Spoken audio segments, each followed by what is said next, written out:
Assalamualaikum warahmatullahi wabarakatuh. Alhamdulillah wilujeng kasadayana urangkali murid kelas hiji. Kanggo pelajaran bahasa Sunda, mangga dibuka buku paketna halaman 36.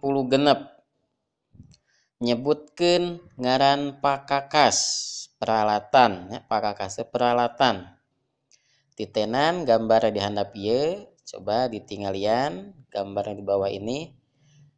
Nah, aya pot. Nah, berarti tulis pot bunga. Aya tulis jam dinding. Teko tulis. Nah, contoh halaman 37 aya panto, sapedah, payung, topi, bantal. Tapi kudu ku bahasa Sundanya.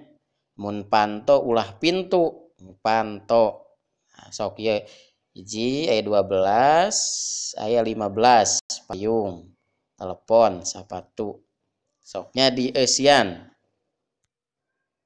Assalamualaikum warahmatullahi wabarakatuh.